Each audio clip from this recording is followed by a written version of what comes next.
என்ன திருவாரூர் பாட்டில கூட்டாக, பொன்னமராவதி பாட்டில கூட்டாக, அவ்வளவு ஏன் காரைக்குடி பாட்டில கூட கூட்டாக. அங்கெல்லாம் போகாம என் கிறகம் இந்த கரக கும்பல மாட்டிக்கிட்டேன்.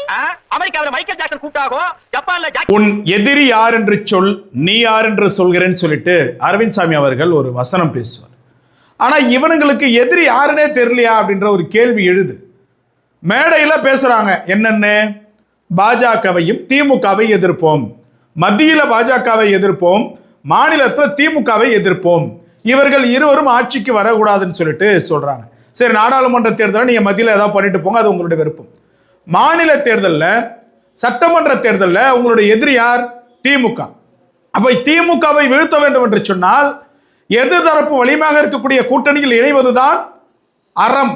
ஆனா அதை விட்டுட்டு 90 சீட்டு தரன்னாங்க, 2.5 வருடம் முதலமைச்சர் பதவி தரன்னாங்க, இவை யாவையும் வேண்டாம் என்று சொல்லிவிட்டு பாஜகவினுடைய அடிபணிதலுக்கு அடிபணியாமல் நாங்கள் வந்து விட்டோம் என்று பெருமிதமாக பேசுகின்றனர் தமிழக வெற்றி கழகத்தினர்.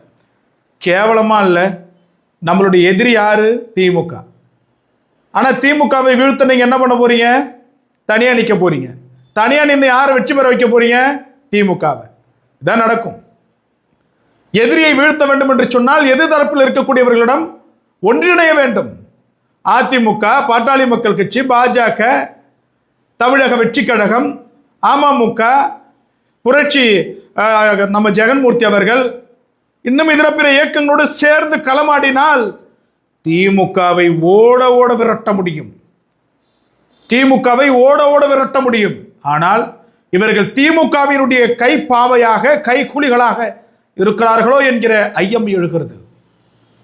தெளிவா பேசுறீங்கல்ல, தீய சக்தி திமுக, தீய சக்தி திமுகன்னு.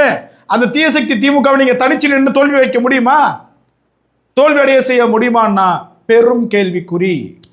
அப்ப தோல்வி அடைய செய்ய வேண்டும் என்பதற்காக ஒன்றிணைந்து ஒருங்கிணைக்கக்கூடிய குழுவிடம், கூட்டணியிடம் நீங்கள் இணைய வேண்டும். அதை விட்டு 90 சீட்டு தரணாங்க, 90 சீட்டு தரணாங்கன்னா நீங்களாம் லக்கு. உங்களுக்கு ஒரு எப்படி சொல்றது, அது ஒரு கோல்டு லக்கு. அது தங்க புதையல் வாங்கிட்டு நிற்கலாமே, தப்பு இல்லையே. ஆனால் அவங்க அப்படி தரலாம் சொல்லியிருக்க மாட்டாங்க. 2.5 வருடம் முதலமைச்சர், இத்தனை ஆண்டு காலம். ஏன் உதாரணத்துக்கு சொல்ற பாட்டாளி மக்கள் கட்சி இத்தனை ஆண்டு காலம் போராட்டம் செஞ்சுட்டு இருக்குது ஆட்சி அரியணையில் அமர. சரி, எதிர்கட்சியா இருக்கக்கூடிய அதிமுகவோடு இணைந்து திமுகவை தோல்வியடை செய்யும் சொல்லிட்டு சொன்னப்ப கூட இந்த மாதிரியான ஒரு ஆஃபர் அவங்க கொடுத்ததா சொல்லலை.